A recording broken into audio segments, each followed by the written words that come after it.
What's up, Cougars? This is Mr. York. Today is Tuesday, March 24th, 2020. Today on the show, I've got some really interesting thoughts about music and videography from Frozen 2. Episode number 5 of your CCNN SDB starts right now. Oh, we don't have any music? We're going right... Oh, I thought we had an intro. Sorry, they're telling me I'm going right in. Thanks so much for watching. To start with today, we have an update from Mr. Patterson that Joshua Tree National Park is closed as of last Saturday, the 21st, along with most of the national parks, actually.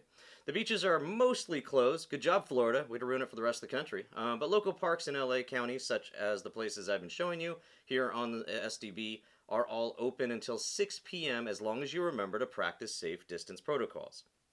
The beaches are talking about closing. Newport is still open as of today. This is Tuesday. And Laguna may close. There's talks about it, so we'll see how it goes. Please keep practicing that social distancing so we can all still enjoy going outside. I'm here in the studio again, but you'll notice the lighting's a little bit different. I'm trying to make it work. I'll keep working with it. It's a little bit tough to try and adjust this stuff in my home. I don't have as many lights as at school, and my lights are not as nice, so still working on that one. By the way, this is just a little side note before I get going. Frozen 2. Onward, which I talked about last week, is now available on Prime, from what I understand. So check that out if you get a chance. And if you haven't seen it, go back and you can watch episode 1, where I talk a lot about Onward. Frozen 2 is now available on Disney+.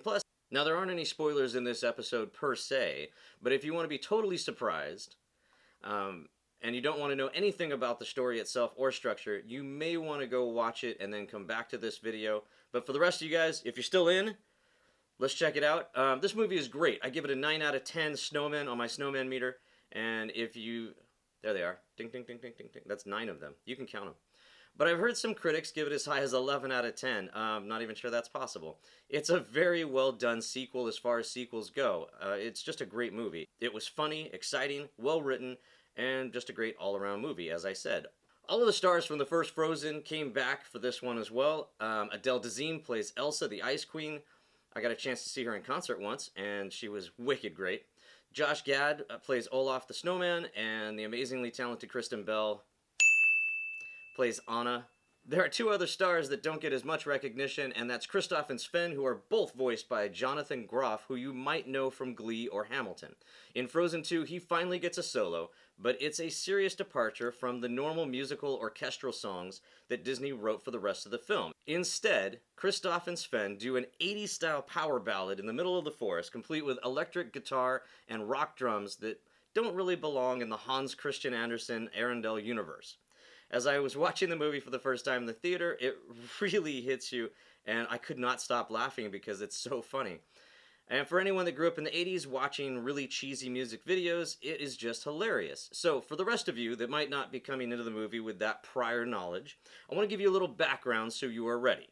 Or if you already saw it, you'll understand why. Maybe you were sitting there going, what is this? This feels kind of weird. This will explain it thoroughly. In the original Frozen, the Oscar-nominated song Let It Go was sung by Idina Menzel in the movie. However, Disney likes to do this thing where they get a well-known pop star to sing the title track from the movie in the credits. In this case, it was Demi Lovato. She recorded a version of Let It Go for the credits that I feel like gets overlooked, never played because Idina Menzel is such a huge star now and everyone wants to hear that version. In Frozen 2, the title track of Into the Unknown was recorded by Panic at the Disco. And if you're a Panic fan, then you really should check it out if you have not, because unlike the Demi Lovato version, which is completely unnecessary, this one is really cool. You can just pause the video and go listen to it and you'll know what I'm talking about. It's really cool. If you don't care about Panic, then just keep watching. So if you're back and you just finished listening to the Panic song, it's great, right? Pretty awesome. This is just an example of what Disney does. I'm just kind of setting this up for what I'm actually going to talk about today.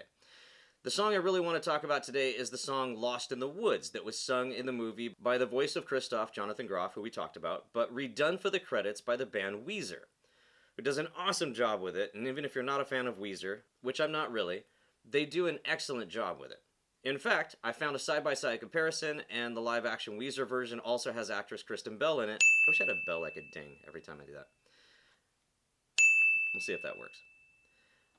Kristen Bell is in it, and she's playing the part of Anna, which is pretty cool. So if you want to check it out, that is also down below. Feel free to pause, go check it out, come on back. And we're back. Now, the interesting part of this song that appears about halfway through the movie is not just that it's a cool song, but the way it was animated. Back in the 80s and 90s, we watched a lot of our new music on MTV, VH1, Video Beat with Richard Blade. And if you're really old and you were watching videos in like the 4th grade, MV3, which was in the afternoons after we got home from school, and also featured Richard Blade. If you don't know who Richard Blade is, you can go look him up. He just came out with a new book, and it's amazing. For any teachers watching this, hi. I feel like this show's for you.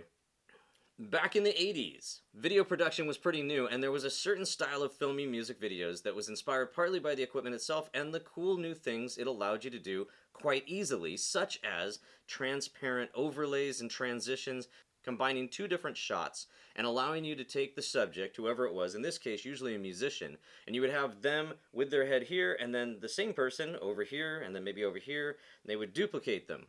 Remind you of anybody? Yeah. Anyhow, it was cool at the time, I guess, but it's really considered cheesy now and archaic and very dated. Everyone associates it with that time period. So if you see it now, it's definitely an homage or a throwback to those really cheesy 80s videos. When you watch the movie and see this epic scene with Christoph and Sven singing Lost in the Woods with all these 80s music video references, I want you to understand where this idea comes from, and to do that, we need Air Supply. And this is where this band Air Supply and bands like it, REO Speedwagon, if you go back and look at their videos, a lot of those types of bands, this is where those camera angles that you see in Frozen 2 come from. So I linked a video down below. Check it out. Check out Air Supply. Watch those 2 videos together and you'll see what I'm talking about. Oh, it still cracks me up. Man.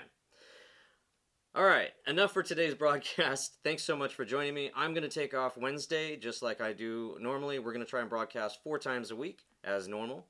And I hope that you guys will be back with me on Thursday for another edition of Where in the World is Mr. York?